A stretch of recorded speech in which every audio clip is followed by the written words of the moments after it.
All right, and we are live. Hey, everybody. Welcome back to the She Interviews. I am here today with my new friend, Jill Stalnaker. What's going on, Jill? Hey, just working. Lots of work. We're interrupting Jill's day at the office so that she can talk to us more about everything that's going on with building her career and mom life.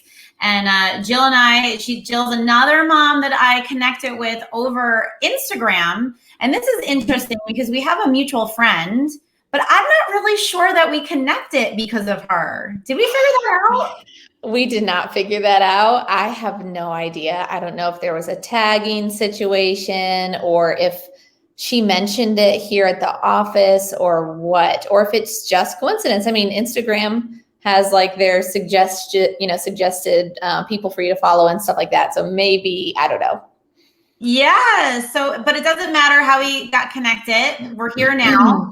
And we're going to dive into Jill's kind of background, right? Being a mom, starting to build a career.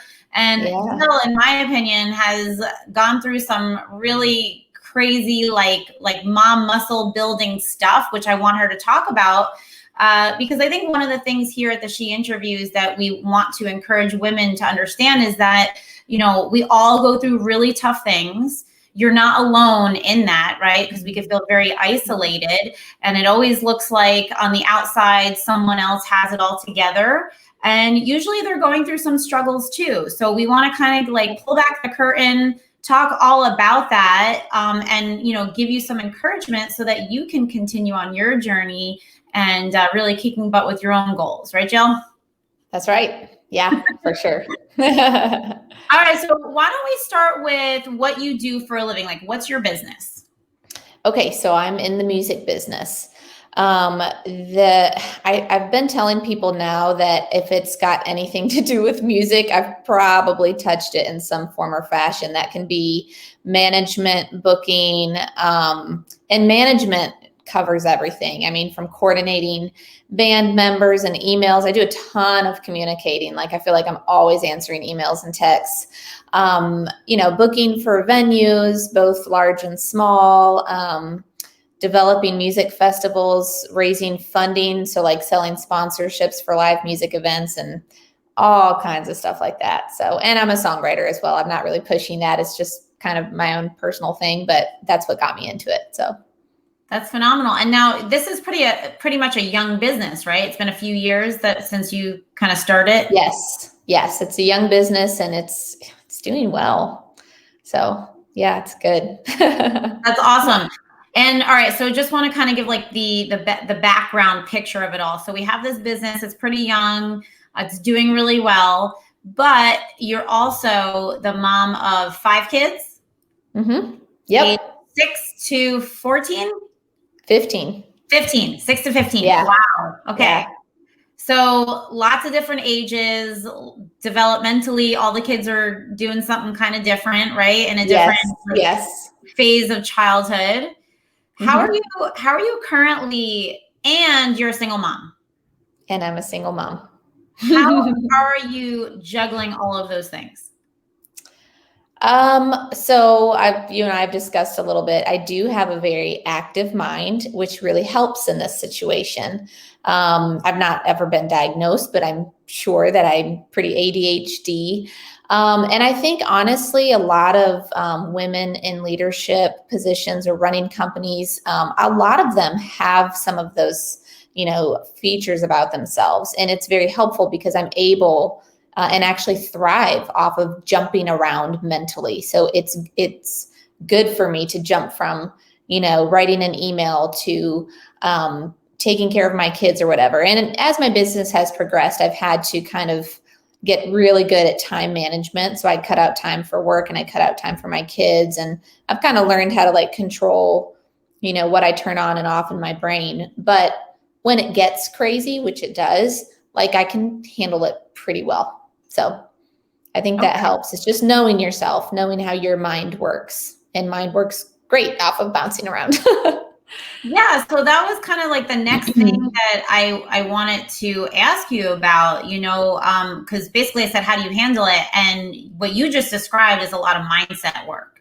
And one of the things that I think we had previously talked about that I want you to kind of talk more about is, let's just call it an aha moment. Like, it kind of seems like you had an awakening and you decided that you were going to make some decisions and do the things. And that's like a big mindset shift. So can you talk a little bit about that period of time that was happening and how you kind of had this, like, let's just say mental or spiritual awakening that kind of like sparked the new journey that you have embarked on, the new. Yeah, for sure. Yep. So right now I'm in the best place of my life I've ever been in. But it did come from a lot of pain.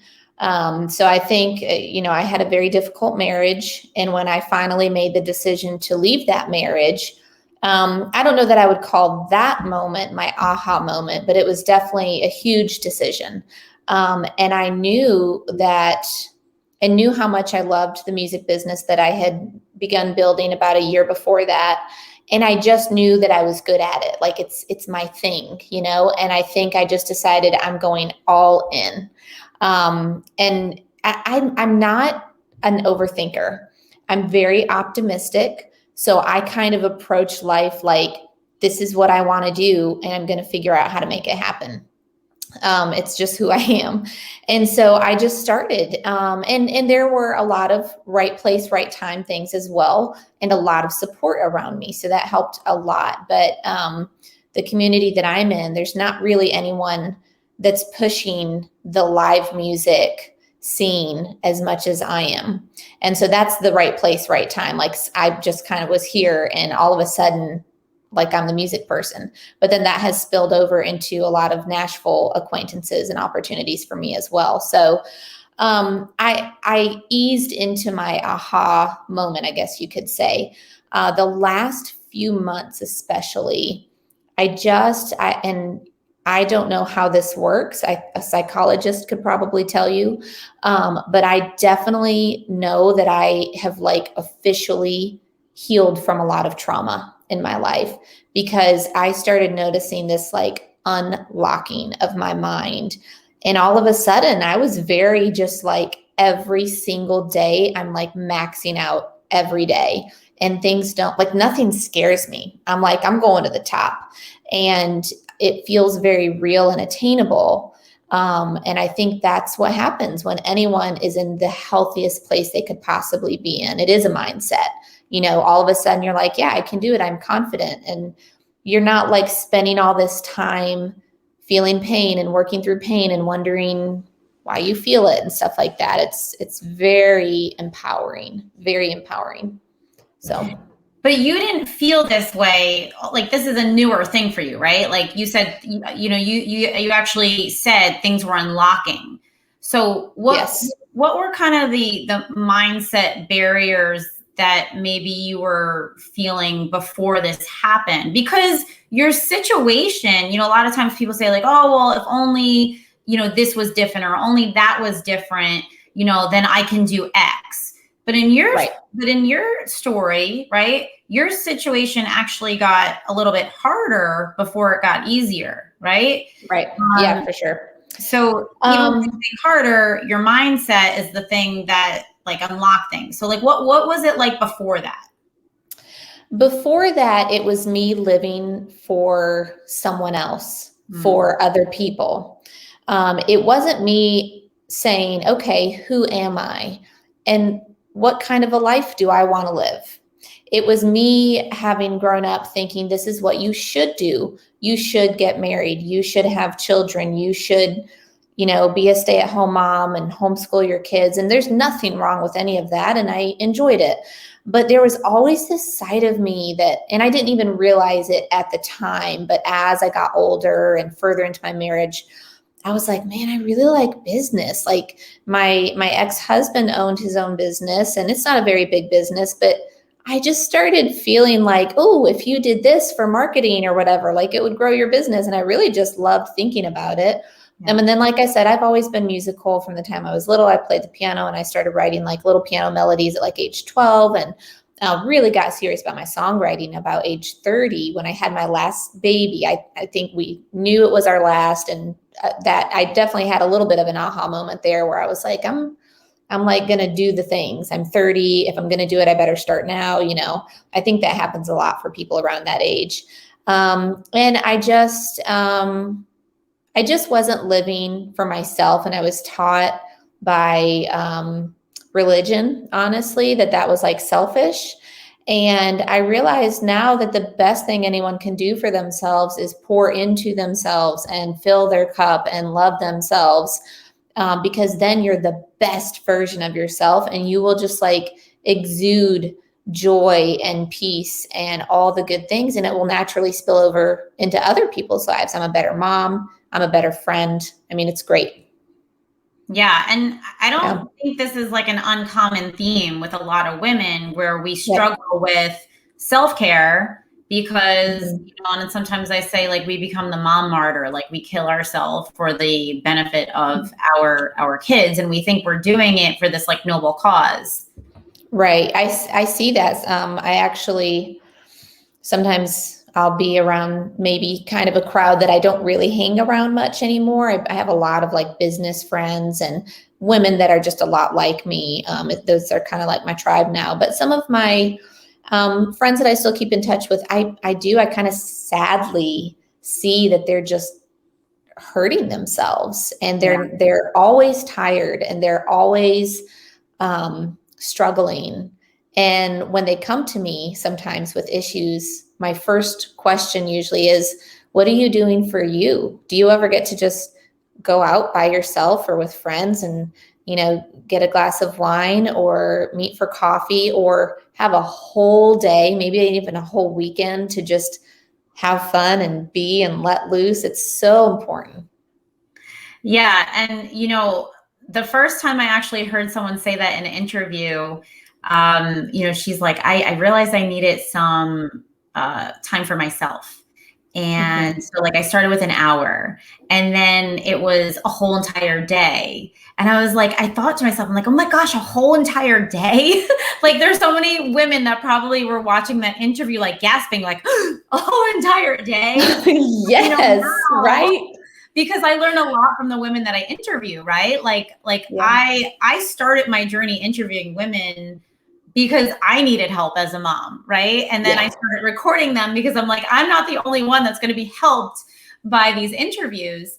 And, I gasped at a whole entire day. And the further I get into my mom career journey, the more I'm like, yeah, a whole entire day, like take that shit and like own it. And there's absolutely nothing wrong with that. Nothing wrong with that. Like, I'm going to say that again for you ladies. Like, there is absolutely nothing wrong with that.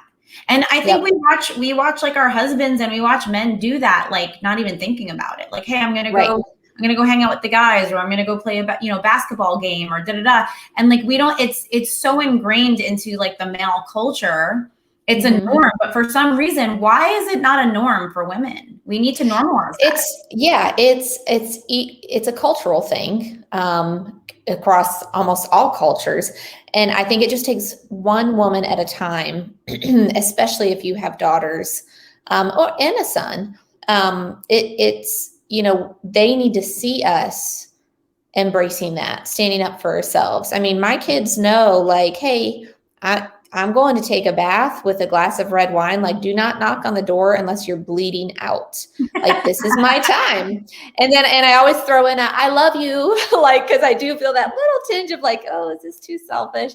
But it's not. I want them to see me caring for myself, because I want them to care for themselves. And I want them to see me chasing my dreams and winning, things and having victories and things like that. And because of course I want that for them. It's actually a disservice to them. It will kind of hurt them. I hate to use that word, but if they see me just overextending myself and killing myself, that's not good for them, because they're probably going to follow that pattern, and they might kind of grow up thinking that the world revolves around them. And any adult knows that is not the case. The world does not revolve around us. We have to make our own way and build our own life. So I try to empower my kids by empowering myself. And as far as, I'm not married anymore, but if you are, I think it's important to every day say, that man helped make this child, like both of us made the kids, so we can both take care of the kids. And I'm just not afraid to do that anymore. And I think it's good for everybody. I think that's such wise advice, and a really healthy way of thinking of life, and how we're actually giving to others by respecting ourselves, like letting other people, especially our kids, see that self-respect. So I think that's wonderful. For sure. Yeah. One thing and again, I don't really feel like I have aha moments. I feel like I have aha like journeys, like over a few months or something. But one thing I think this was a huge transition for me was I finally like owned every decision I've ever made, even, situations in my life, like with my ex and some friends and things like that I felt like I could blame other people for hurting me. I realized I allowed that to happen. And I had to take a really good hard look in the mirror and say, I put myself in those situations. I allow people to treat me that way. I have to have that self-love and respect before I can ever expect to get it, and so just learning that and really owning up to everything I've ever said, done, allowed to happen has really been a life changer for me. And every day I go into my day knowing that each decision I make or don't make is on me. It's on me. I can't blame anybody else for something that goes wrong. It's totally on me. Yeah. And I think you just said some really powerful things. Like, well, first of all, I have a question about that. So you're owning your decisions, right? Wrong or indifferent. Is there any forgiving yourself, or is that not necessary? Like, are there any situations where you look back and you're like, yep, that's me, but like you had to allow for self-forgiveness? For sure. Absolutely. Yeah. It was, I had to own it and be brave enough to do that. And not kick myself over and over and be like, oh, why do I do that? I was just like, no, like I'm 36 and I've always had a pretty strong sense of the brevity of life. And so I was like, man, I want to make change. And I just like faced it all head on and definitely forgave myself. Because if you don't forgive yourself, then you're going to just like sit in that guilt. And I have a very strong conscience, and it was used against me a lot. Yeah. And so I was like, I'm not about to do that to myself. I've already had people relate to that. Yeah. I've had people know that my intentions are good and know that I have a good heart and use it and twist it. So I'm certainly not going to do that to myself. So yes, I had to forgive myself and say, why did I make that decision? Why do I allow people to hurt me this way and hold me back and things like that? And now, man, it's my relationships are so good. They're so good and so strong, and just, it's amazing when you have a good sense of self-worth, what you can do in life. Yeah, absolutely. And so I'm glad that we talked about forgiveness for a second, because, the first step is not blaming others, right? Because when you blame others, you are releasing any power or control that you have over the situation. Totally. So then you absorb the responsibility, but you still may not take back your power unless you are letting yourself off the hook, right? Like it's recognizing that you have the power, but also like having grace for yourself. And that's, I think, how we hold the ultimate power in our life, right? Does that make sense? For sure. Yeah. Yeah. When you can forgive yourself, I mean, you're definitely empowering yourself, and you're learning boundaries. I learned like that I had a very, very poor sense of boundaries. And so now I can go into each day, into each relationship, and speak up for myself. And it's extremely empowering because I care first and foremost, which again is very, I don't want to say anti-religious, but it can get a little muddy in religion. Yeah. But I'm first. I do come first, because if I don't, I've not seen in my life or anyone else's life, and I've been around a lot of people, and when you don't come first, you will have so much trouble in your life. Yeah. You've got to take care of yourself. And when you do, like I said, you just spill over love for others. That's when you can love others. Cause I'm very much a lover. I'm a helper. I love to love on people. But I had to love on myself first, which includes forgiveness and grace and all of that. Yeah. And I think that's very frustrating for the person that wants to love other people. But if you're trying to give from an empty cup, you feel like you're always disappointing somebody because your intentions are good. You want to be there for that person, but because your cup is empty, it's like almost physically impossible, right? There's always something that's going to manifest in a negative way towards that other person or internally for yourself. For sure, for sure. And another thing that I've realized, because like I said, I'm 100%, I'm a 2 on the Enneagram.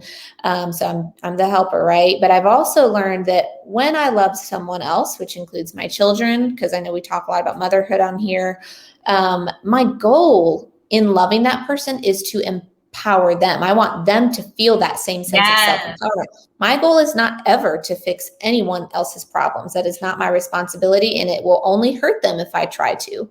I'm there for them. I'm a listening ear. I am sure you get in the trenches with people, you hold them sometimes, but the end goal should always be, how can I help this person understand their worth, their value, their power? So yeah, all this mindset stuff has been such a game changer. Yeah. And it's so funny that you said that, because this is actually, I just recently did a live, and part of it was talking about, we get into business because we want to help other people. But I said, make sure you understand the context of you wanting to help other people. You need to have a mindset of helping other people help themselves. There's only so much you can do, but like they actually have to do it for themselves, right? Like nobody got your business off the ground for you. Nobody, right? Nobody did that. Like you had to do that. There's like no way someone can reach inside of you and pull all the strings. So yeah.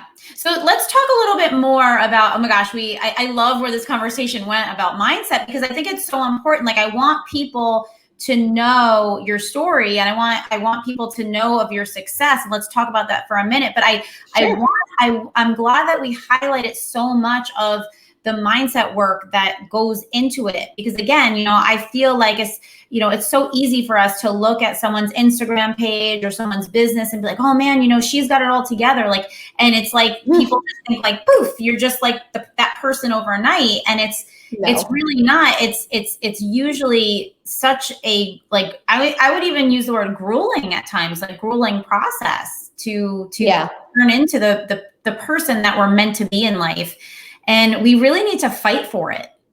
Right? Yes. Yep. 100%. Yeah. During my marriage, we were seen as the perfect family. I mean, 5 kids, all my kids are beautiful. I homeschooled, I was like super mom. And inside I was always like, man, if only they knew, it just was so unhealthy.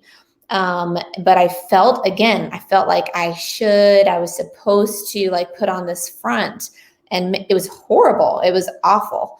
And just an unhealthy situation. And so just getting through that was the hardest thing I've ever done in my life, was choosing to leave my marriage. And I'm almost 2 years out of that now. And Nora and I actually talked quite a bit about this. Like she said it so perfectly. She said, life has to keep up with us. Like that's the kind of women we are, where we're like, okay, face it head on, figure out what went wrong, what's going on, and move forward.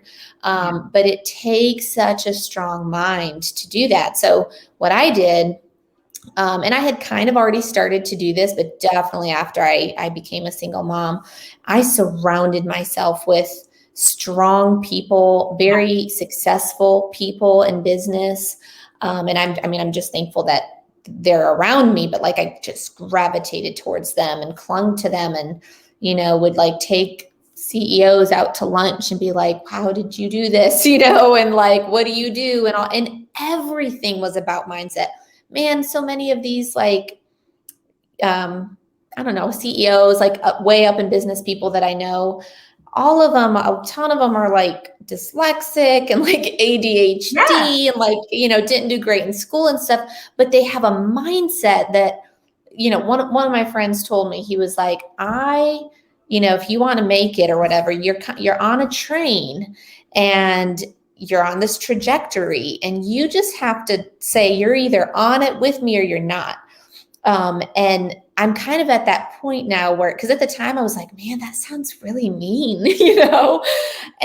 but it's not. Now I realize, you know what, like I'm not living everyone else's life. Yeah. I'm living my life and I want everyone else to live their life. Some people are going to be on my train. Some people are going to wave from the side and be like, hey, you're doing great, but they're not like on my train. Right. And I'm just so comfortable with that now. So yeah, the mindset is everything. And the end goal, I'm a helper. The reason I'm in music is to help other artists and to help the industry and things like that. And so the only way I can do that is if I'm focused and I have the mindset and I stay on my track and go. Right. I love that analogy. That's great. Yeah. Don't get derailed. Do not get derailed. Keep your right. I love it. Yep. All right, so talk to us a little bit more about your business. Like you got the mindset, you're like, you know what, I'm going to go do this thing because it's inside of me. I have a passion for this. And like, tell us about that. Sure. So when I got into business, I knew nothing. I had never done a spreadsheet. I didn't know much about budgeting. Nothing. Didn't keep a Google calendar or a running task list, just nothing. But I loved it. I especially love promotion and marketing and things like that and branding. So I have two businesses that I'm developing. I've got my agency, which is Leaning Tree Agency. And then I have a festival that I'm developing called the Mecca Music Fest. My agency, the reason it's named Leaning Tree, it was inspired by an actual tree that I saw out on this mountainside, and it was like growing, like jutting out. And it was the one tree that really stood out among all the others. And I was like, oh, that's so cool. Like you look up and there's that tree. It's the first thing your eye sees. And so I want to represent artists that have that same mentality, that are not afraid to lean into who they are. And so I started leaning into who I was. And I was like, I like business. Like I'm going to fake it till I make it. And I have, man, trust me, I'll be like, and I kind of still am. I feel like I'm really grasping a lot now. And I'm like, okay, I see how the market works and I see how, all these business deals are done. Numbers don't really scare me as much anymore. I'm like, I get it. Business is business in any industry. And I'm starting to see that. And you just kind of apply it to whatever industry you're in. It's about profit and loss and value and the exchange of goods or services. It's very simple. I kind of just would fake it till I made it. I'd be talking to people. I'd be like, yeah. And then go home and Google stuff or get on YouTube and be like, what were they talking about? I have no idea what they're talking about. But wait, that's so important what you just said. Sorry to interrupt you, but that's so important what you just said, because I don't really want to, I want you to give yourself more credit right here, first of all, than saying you were faking it till you made it, because what did we just talk about, right? We have to, the mind shift and the mindset needs to come first. So you were just leading with your energy and you were, you know what I mean? You were leading with your energy and people were feeding off of your aura, really. And that might sound like woo-woo to some people, but it's a thing, guys. Okay. Right. So you were doing what you were supposed to do in that moment in your business, which was, hey, I want to show you that I'm present. So you were present with your aura, but you were also intent on what they were saying, taking your notes, and then going home and educating yourself. Yeah, I think the ability to really listen and hone in on what someone else is saying to you is so sadly rare in business and so desirable. I was sitting in a meeting yesterday. I had a bunch of meetings in Nashville and just became part of this really big, exciting project. I'm stoked about it. But so I'm talking to some pretty big wigs, and this one guy, he owns this big company, and he was like, I made some comments during the meeting and he was like, he was like, I like you, because I think he could tell. Now I'm very bold about my story, about the fact that I'm an entrepreneur. Now I'll tell anyone, like, oh man, like I didn't know at all what I was getting into. That's entrepreneurship. How many people that, have started these big businesses, how many of them had any clue what they were doing? Most of them didn't. They had, and you're right. They had that energy and that passion, and they just figured it out. They went for it.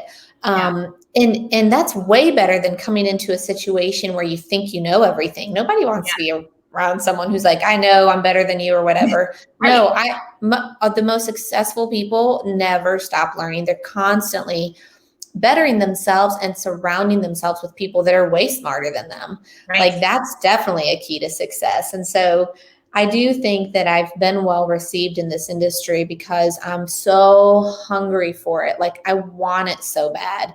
And when you want something bad enough, you will figure out how to get it. It is 100% mindset. You don't have to think about all the stories of women in history that didn't know how to read or couldn't do basic math. Like there's so many stories of these women that overcame, like they figured it out. So, yeah. You just said another really important thing that I think a lot of women get tripped up on in their failure. Like, oh, I failed at this, or why can't I just do this? I'm a failure, or like, I'm not good enough, or like, I don't have the skills. And what you just said, you have to be hungry for it. You have to really want it. And I think sometimes we make decisions out of practicality. Like, yeah, I really want to build this blah, blah, blah business, or I'm going to do this because, the commissions are high on it, but it's not in alignment with who that person is. And so we embark on this business journey and we have all the skills in the world, but we just can't seem to do it. And it's not because of lack of skills. We think it's lack of skills. Like, oh, I'm just not good enough. That other person's smarter than me. And it has nothing to do with that. It has to do with you're doing the wrong thing for you.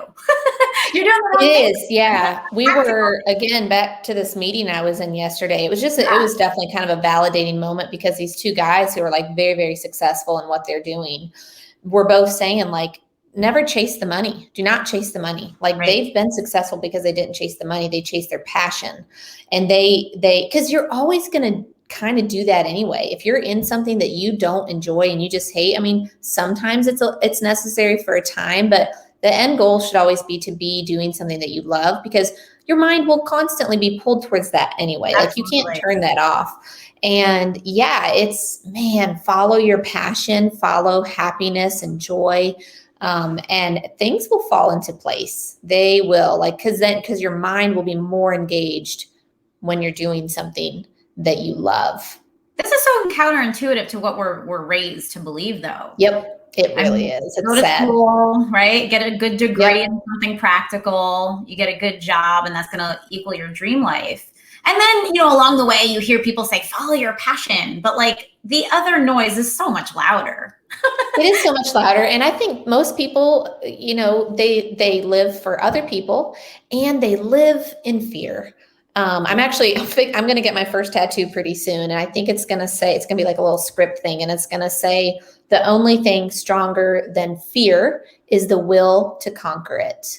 Like your will, just sheer will through life will get you so far. And it takes more courage than anything to look inward, face yourself, and do what you love. Like you can't be afraid of what anyone else thinks if you fail.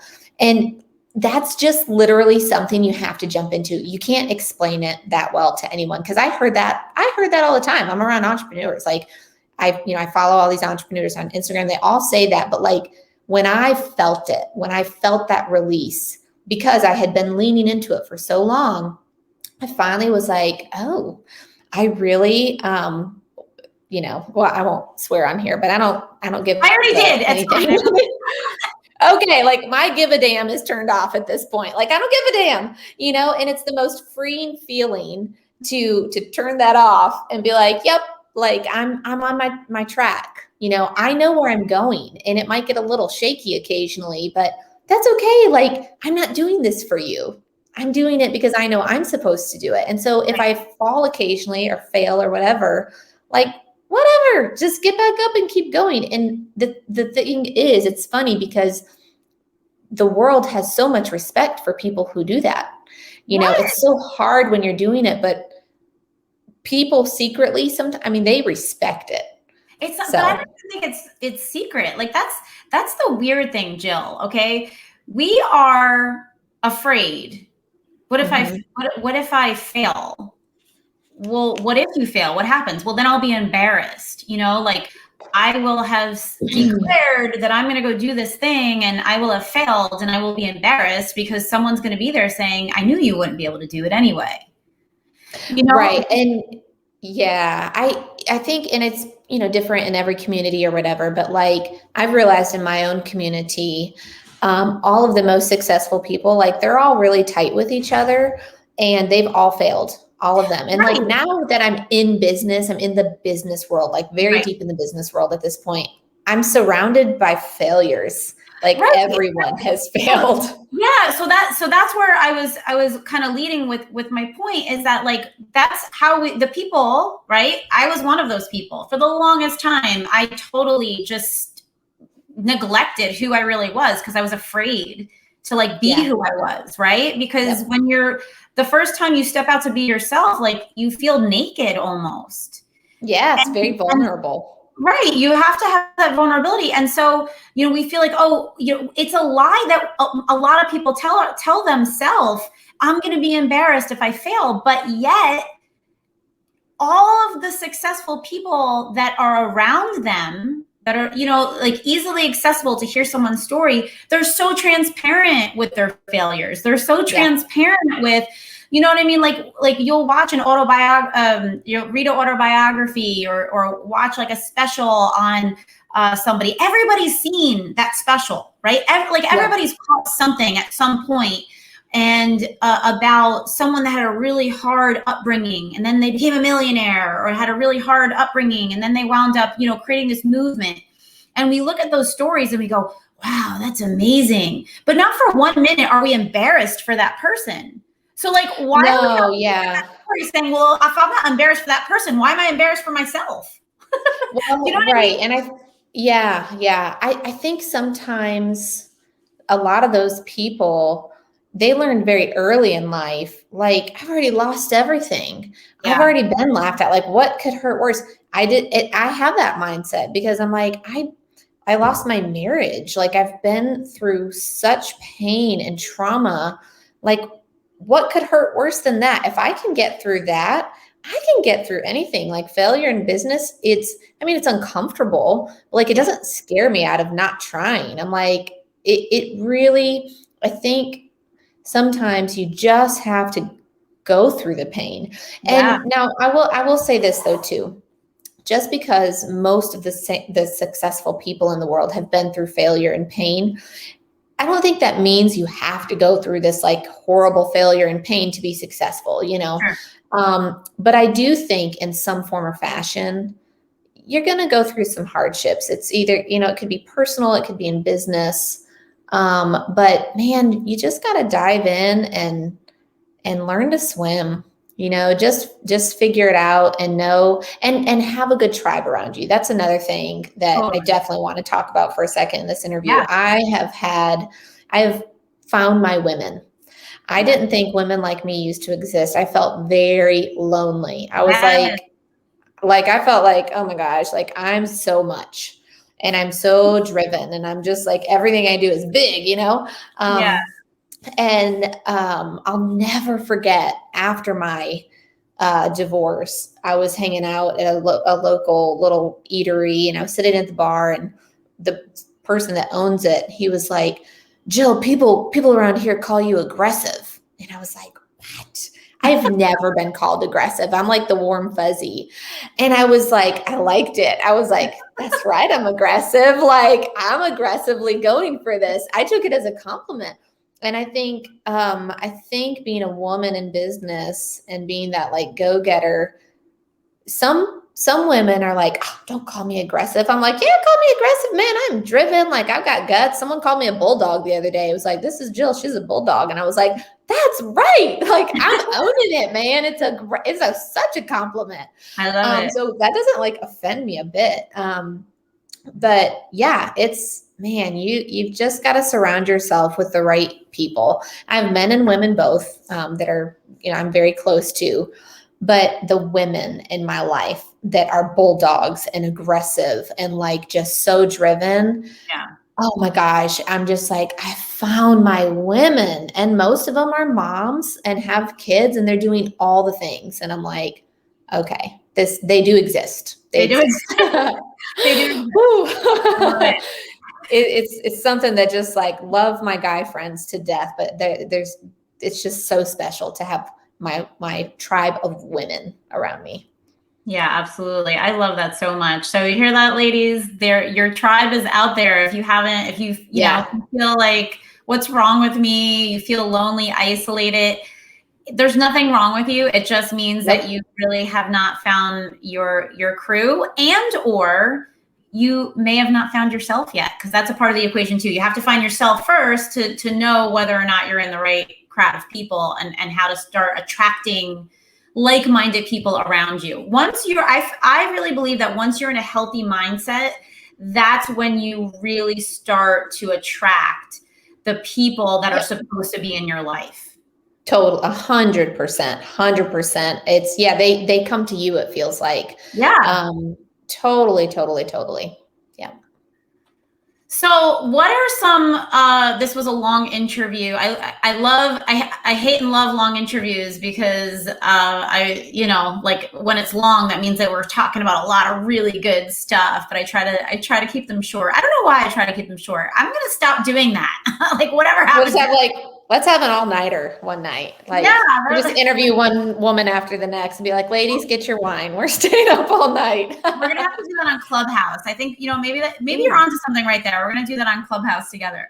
But I always like to end the interview with like, let's kind of wrap this up, package it nice and put a bow on it. Like the number one advice that you can give to a woman that's kind of relating to your story, relating to an earlier version of Jill,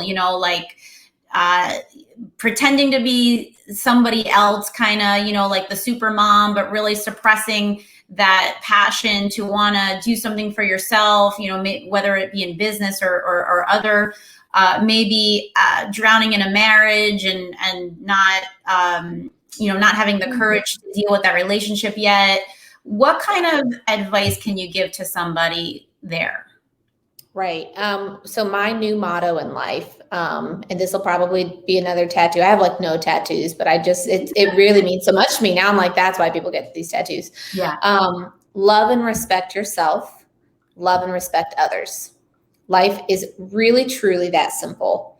If you can do that, and you have to love and respect yourself first. That's first. And then love and respect others. It's so simple. There's no overthinking it. So if you're in a situation and you feel this turmoil, this inner turmoil, you need to figure that out.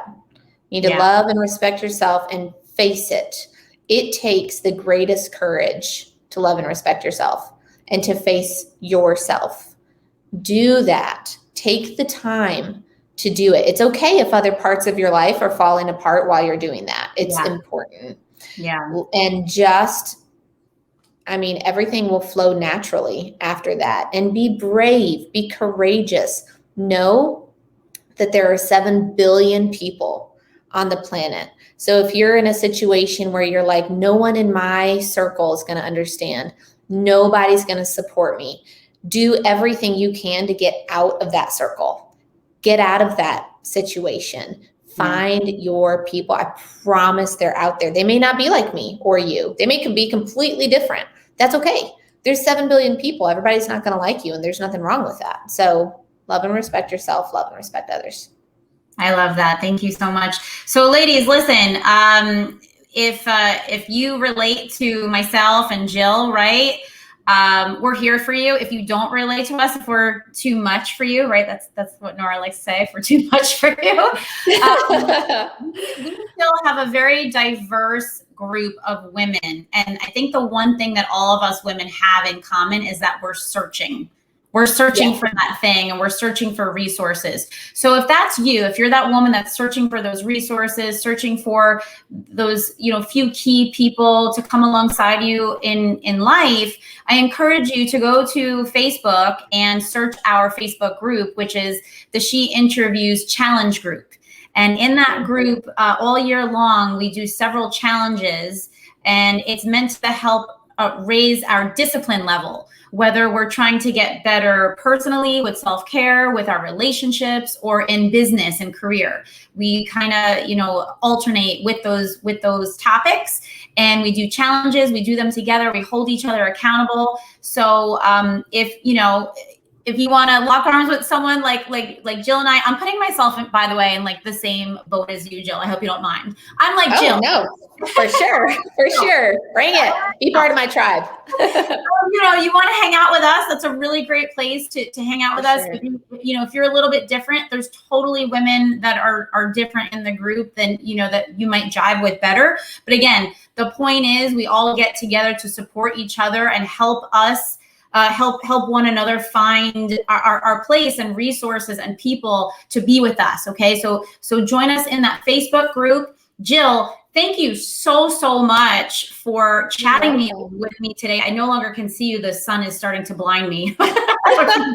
No, thank you for having me on. Seriously, I love what you're doing. Thank you. All right, ladies, we will see you next time on the She Interviews. Take care.